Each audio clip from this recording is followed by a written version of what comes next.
You're listening to Saturday Morning Media. And now, back to our show.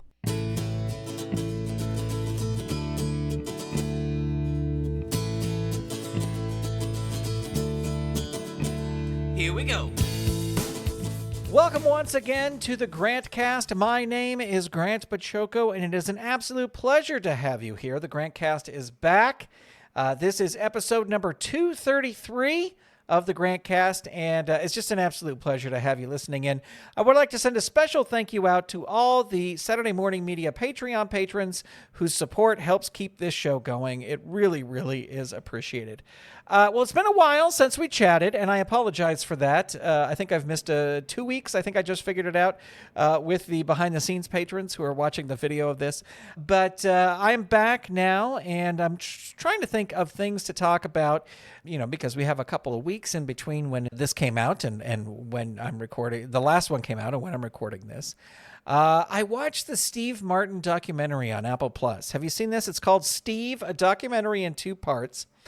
And the first part sort of focuses on his growing up and his comedy career. Then the second part sort of talks about what's happening like nowadays. And it's a good documentary. I thought that there almost could have been a third part, and that's a part in the middle, because they kind of, spoiler alert, but they kind of gloss over. The first part ends with him deciding, I'm not doing comedy anymore. I'm going to go into movies. And then the second part kind of touches on a few movies, but it's more about what he's doing now. And I think they could have had a middle part, which was about the movies and then about coming back to banjo, and like the albums that he released with Steep Canyon Rangers and Edie Brickell, they don't talk about any of that stuff really. So I did think that stuff should have been in there, but I guess they were going for like a then and now thing, but it just seems there was a whole section in the middle that was missed. Maybe he didn't want to talk about it. I don't know. But anyway, it was a good documentary, but there's one part that really stuck out to me. In the comedy section, I've always loved Steve Martin's story of his comedy. I think Born Standing Up is one of the best books on comedy that has ever been written. If you have not read it, check it out. This first documentary is actually like a video version, a visual version of the book. But the book is much more in depth. But I love that they show his old journals. I love that they show like his old kind of procedure of how he did things. And the one thing I love is he reaches this point in comedy where he is opening for people, and he's opening for rock acts. So like he's opening for Linda Ronstadt, and he's opening for who he's opening for. But he is on the road. He is killing. He is opening for these people, these rock acts. And then he kind of just makes this decision that he can't keep doing opening acts. And he kind of says to himself, I am just from now on going to do headlining shows. And I don't care if there's 40 people in the audience, I'm going to do a headline show. Because, with Linda Ronstadt, he's playing big stadiums or concert halls or whatever. So he's just like, I can't be an opening act anymore. I have to be a headliner. And that's what it has to be. And I don't know. I find that really inspiring where you're just like, nah, I can't keep doing this as good money as this is, as good crowds as this is. This is not what I want. I have to be my own headliner. And I really, really love that. That is super inspiring. And I don't know. I just wanted to get it on record here that it was super inspiring. So there you go. Last May, I am recording this on May 19th, 2024. And it was about a year ago that a friend of mine, a puppeteer, who I consider a friend, but I'm also a very wise puppeteer role model. That's all I'm going to say. Was having a little bit of a health issue around their birthday. Everything is fantastic now. So, but I don't want to pinpoint exact names because it's not my place to do that. So this person had a little bit of a health issue, and it was right around their birthday. And I decided what I was going to do was send this person like a toily cameo. I was going to film Toily saying, hey, hope you're doing well, and hope you get better soon, and I miss you, and all that kind of stuff. So I did that, and then I noticed that, on Facebook, they have, the little thing on the side that says, oh, today's people, this person and this person and this person's birthday.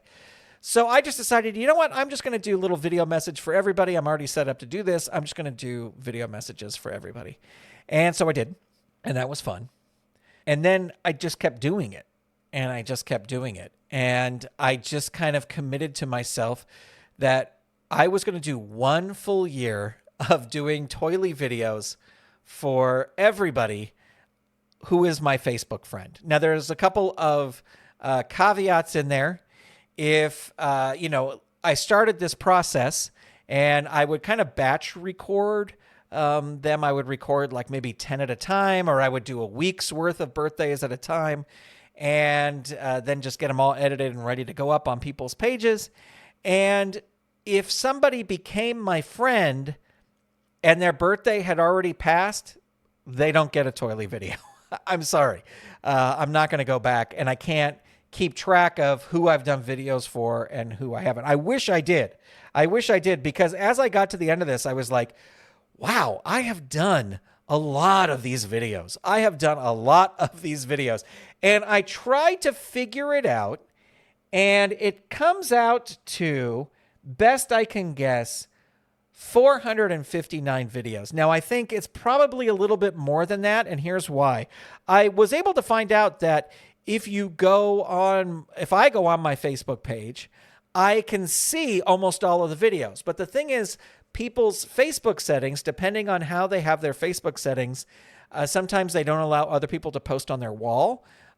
Sometimes, it's just like shut off, like nobody can post on their wall. So then I would send them their video via Messenger. I would have to re-encode it to send it through Facebook Messenger. But this was all done via Facebook. And as best as I can tell, my approximation is that there's 459 of them, but it's probably a couple more. I don't think too many more. And so I just wanted to take a moment to reflect on that project. I don't think it was a stupid thing, because it's always nice to say nice things to people, especially on their birthday, and to send them a little funny thing that's special. Unfortunately, because the way Facebook algorithms work, some people did not see them, which stinks. Because even, my good friend John B. DeHaas, I posted on his Facebook wall, and he was like, well, I can't see it. And I go, no, but it's there. And like, I sent him a direct link to it, and he goes, I can't see it. And like, he even showed me a screen capture of his page, and it was not there. So I don't know what that is. And I'm sure that happened to other people as well. Because, if I go to John's page, I can see it, and I can see that other people have liked it and commented on it, but he can't see it. So I don't know what that crazy Facebook garbage is, but there you go. And I do, some people do not use their Facebook accounts, so they don't see it. And I don't know, I kind of thought that it was going to be this thing where it's, like back in the early days of podcasting, Jonathan Colton did a song a week. And he got super popular for doing a song a week. Now, I'm not saying like, oh, I'm going to get super popular by doing these Toily videos. But I just thought it would be a fun project to do these Toily videos and do this. And I'm happy that I did it. And some people contacted me, and oh my gosh, they would like private message me, and they go, this is the best thing all week, and thank you so much for doing this. So I really do appreciate that. I don't know. I guess I just look at the amount of work to the amount of reward, and I'm happy to make people happy. And it was certainly fun to do that with Toily. Would I do it again? No, I'm stopping. The only person who's getting 2 of these Toily videos is the person I started with. They are the only person. But other than that, it was an interesting project. And this is what I do. I get into these things where I'm like, oh, I'm going to do this for a full year. It's like with Toily's poop word of the day. That's what it became. I'm going to do this for a full year. And I did. I tried to do a full year of these podcasts. How did that work? Well, you've missed the past 2 weeks. But other than that, it's going good. But I don't know. I just wanted to put that on the record, kind of like with the Steve Martin documentary thing, kind of put that on the record of something I did. And I think the title of this episode is going to be 495-ish, because that's what it is. And there you go. All right, ladies and gentlemen, I'm going to wrap it up here because that's about all I have to talk about right now. But I want to thank you for listening. I want to thank you for being here. And I will talk to you soon right here on the GrantCast. Bye, everybody. This episode of the GrantCast was edited by Stephen Staver. And this episode was made possible by the Saturday Morning Media Patreon patrons who've gone to patreon.com/Saturday Morning Media and set up a pledge for as little as $1 a month. Patrons at the behind-the-scenes level and above get access to a video of the recording of this episode. Big shout-out to all the patrons, and a special shout-out to our patron producers, Eve Cunning, Kathy Crawford, Tony Urbano, Brandy, David Akers, Paul, Scott Armstrong, Vicky Sebring, Ricky Chavez, and Karina. If you would like to become a patron and receive episodes of the GrantCast before they are released to the public, visit patreon.com/Saturday Morning Media to set up your monthly pledge today. And thank you for your support. This episode of the GrantCast is copyright 2024 Saturday Morning Media, Grant Baciocco, executive producer, all rights reserved.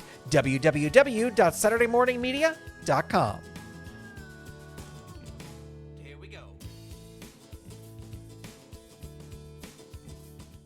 You've been listening to Saturday Morning Media. Stay tuned. We'll be right back.